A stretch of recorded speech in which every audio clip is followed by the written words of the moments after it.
The last segment of this chapter is post-term pregnancy. Here's our case. A 21-year-old gravida 1 at 42 weeks by dates comes to the outpatient prenatal clinic. What's the concern about post-term, going 42 weeks? Now, the average length of pregnancy is 40 weeks, and we say plus or minus 1 to 2 weeks. If she gets to 42 weeks, why are we concerned? Two possibilities.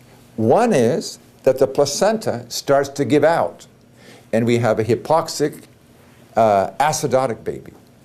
The other possibility is the placenta keeps on working, sending nutrition over, and what happens to the baby? Muy grande baby, a macrosomic, huge baby. Both of those are not good. This patient at 42 weeks has been seen for prenatal care since 12 weeks, confirmed by early ultrasound, so we know she is in fact 42 weeks. The dates are clear. She states fetal movements have decreased. Now that's not a good sign. Makes you wonder about the placental insufficiency which could develop. On the other hand, the fundal height is 42 centimeters. Now that's appropriate for 42 weeks, but you think this is a small baby? No. So we have decreased fetal movements, a good-sized uterus, the cervix, long, closed, posterior, and firm. Would you call this a favorable cervix? Niet. This is not a favorable cervix. This is bad news. This baby is huge, fetal movements have decreased, and the cervix is unfavorable. How's the baby's well-being? NST looks good, but amniotic fluid, 4 centimeters. Are you happy with that?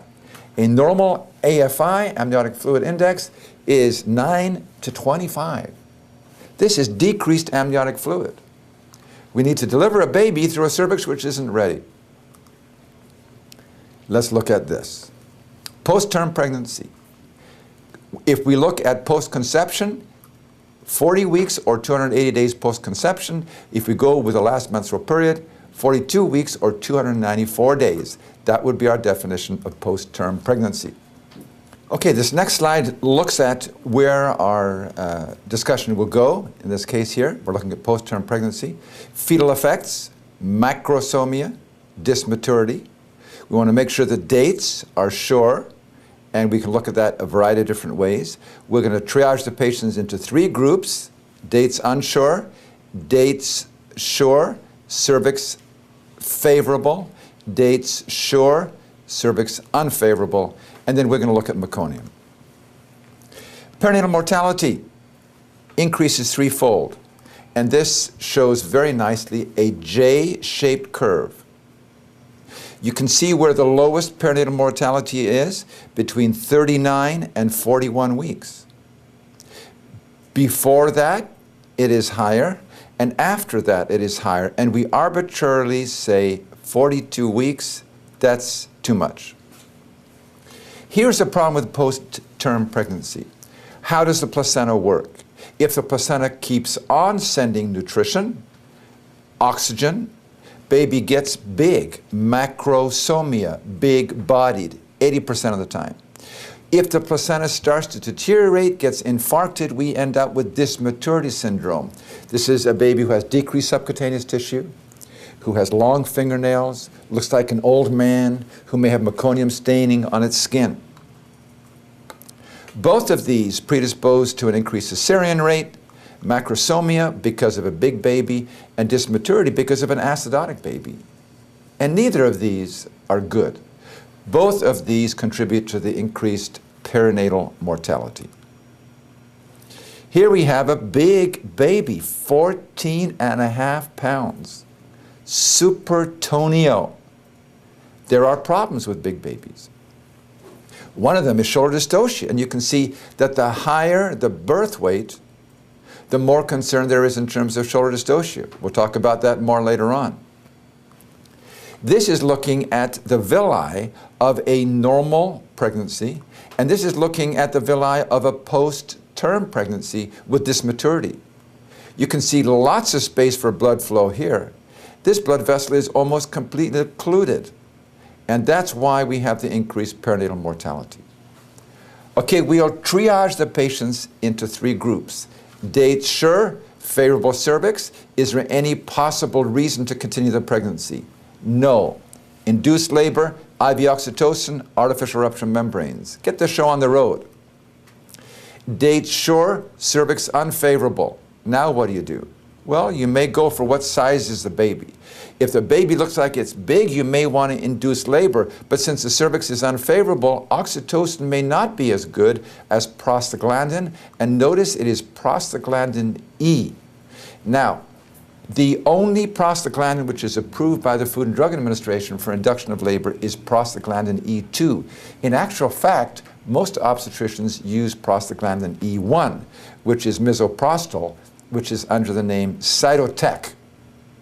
It works just as well, but on the exam, if I was given the option, because of the FDA approval, I would put down prostaglandin E2. If the baby doesn't seem large, and if the mother wants to just wait for nature to take its course, I think it's reasonable to be conservative, do NSTs and AFIs twice a week, and if the baby gets into trouble, deliver. Otherwise, let her go into labor on her own. What if she comes in for first prenatal visit at 36 weeks? You have no idea how far along she is. In that case, just do NSTs and AFIs and just watch. As long as baby's doing well, just let her go into labor. Meconium has always been a concern.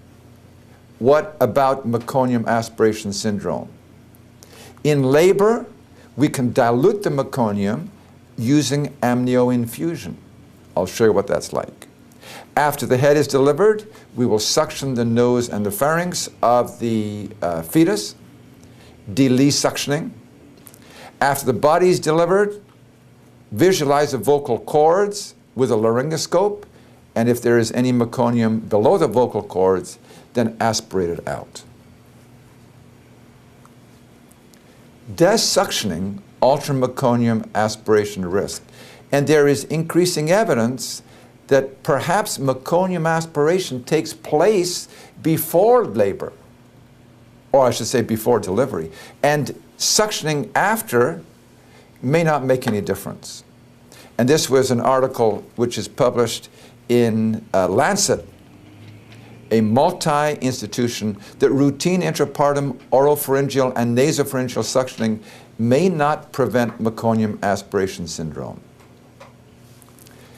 This was an interesting article. This is from Singapore. And it studied women who had sex during late pregnancy and those who didn't, and found that sex close to the due date may result in fewer post-term pregnancies, and probably because of the prostaglandins which are in the semen. Here you go. A word to the wise is sufficient. All right, let's summarize what we've just said. Fetal effects, macrosomia, dysmaturity, both of these contribute to an increased perinatal mortality rate. Assess the dates. Are they sure? Menstrual history, clinical landmarks, early ultrasound. Dates unsure, just wait. NSTs, AFIs, spontaneous labor. Dates sure, cervix favorable, get the show on the road. Rupture membranes, IV oxytocin. Dates sure, cervix unfavorable, either NSTs or AFIs, and wait labor, or if it looks like a big baby, induced labor, ripen the cervix with prostaglandin E2. And that is the end of post-term pregnancy.